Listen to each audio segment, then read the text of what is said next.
Buenas tardes, profesora. Buenas tardes, compañeros. En esta oportunidad voy a dar respuesta a los casos planteados en el producto académico número 1. En el primer caso tenemos una amiga llamada María quien presta dinero 50.000 soles a Josefa. Ella en un año planteó que se tenía que devolver el dinero. Se tiene un documento firmado, privado, señalando los detalles. Sin embargo, ya han pasado 2 años y hasta el día de hoy no se ha hecho realidad la devolución. Como métodos de solución de conflictos tenemos 3. El primero es la autotutela, luego tenemos los de autocomposición y por último de heterocomposición. Dentro de la autotutela es lo que implica la violencia indispensable y necesaria para hacer respetar los derechos y hacer prevalecer los intereses, en este caso de la damnificada. Para este caso podríamos decir que, digamos que María tenga alguna prenda, joyas o ropa de la persona de Josefa, podría hacerse con esas prendas, con esos bienes, hasta que se llegue a pagar el total, ¿no? Luego en autocomposición lo que tenemos es, lo que prima es el diálogo entre las dos partes para tratar de resolver el conflicto. Tenemos como primer mecanismo la mediación, donde se lleva a cabo con la ayuda de un mediador, que tiene que ser una persona completamente imparcial, que no tenga ningún interés dentro del conflicto, y además que su función es solamente hacer ver los intereses de cada uno, y en base de estos hacerle ver a cada una de las partes la manera que podrían, o sea, que hagan prevalecer sus derechos y sus intereses. Sin embargo, el mediador no puede participar en la solución del caso. Luego tenemos lo que vendría a ser la renuncia o desistimiento. Esto ya es dentro de un proceso judicial. La renuncia vendría a ser al proceso judicial, es decir, cuando ya estamos dentro del proceso, la demandante, en este caso María, podría decir que termina o no quiere continuar con el proceso, presenta un documento al juez. Si el juez, la otra parte, el demandado, tendría que aceptar el proceso, de que el proceso no se continúe desarrollando. Esto, claro, podría hacerlo ya María una vez que estén dentro de un proceso judicial, dentro de una denuncia, indicando que no se ha cumplido con el pago de los 50.000 soles. Y el desistimiento vendría a ser de la renuncia al trámite y al derecho.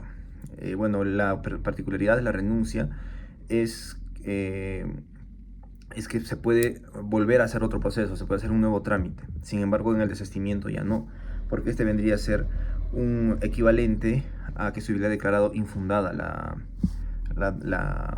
demanda.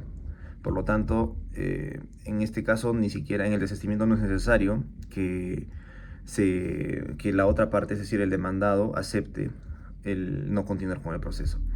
En el caso de el allanamiento o reconocimiento, lo que da a entender es que el allanamiento es cuando se acepta el pedido, es decir, si Josefa se allana, tiene que devolver los 50.000 soles.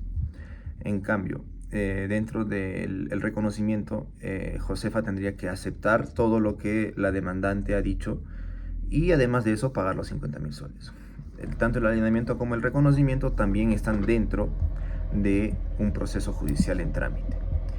La transacción extrajudicial, las transacciones son solo para temas patrimoniales, es decir, en este caso no se aplicarían. Por otro lado tenemos la conciliación extrajudicial y la conciliación judicial, donde tenemos que la conciliación extrajudicial es la que se realiza antes de llegar a un proceso, es decir, si se realiza una conciliación extrajudicial no va a ser necesario llegar a un proceso judicial. Para esto se tendría que usar un conciliador, quien es una persona que les va a brindar una fórmula conciliadora, que en este caso va a proponer cómo podrían solucionar este tema. En el caso de la conciliación judicial, se va a dar dentro de un proceso judicial y el conciliador vendría a ser el juez, porque él es quien va a ayudar a darles la solución a las dos partes. Por otro lado tenemos la heterocomposición, o es decir, la manera de solucionar el problema mediante la heterocomposición. Para esto tenemos la vía judicial o la vía privada, que vendría a ser un arbitraje. En la vía judicial, bueno, es iniciar un proceso judicial, y en la vía del arbitraje es iniciar un proceso arbitral, que poniéndose de acuerdo podría darse en dos casos, ¿no? O sea, en un proceso de arbitraje institucional o ad hoc. El proceso institucional, el arbitraje institucional viene administrado por una de los centros de arbitraje, como viene a ser la Cámara de Comercio de Lima, y entienden las partes que tienen que someterse a las reglas que cada uno de los centros arbitrales tenga. En cambio, cuando se tiene un centro o se decide por un arbitraje ad hoc, el arbitraje, cada una de las partes presenta un árbitro y cada árbitro, o entre los dos árbitros, seleccionan un tercer árbitro que vendría a ser el presidente del tribunal arbitral. Y bueno, en ambos casos los arbitrajes son completamente, o los árbitros son completamente independientes, no tienen un interés. Por mucho que, o porque uno haya elegido un árbitro, no quiere decir que este árbitro va a dar un laudo a favor de alguna de las partes.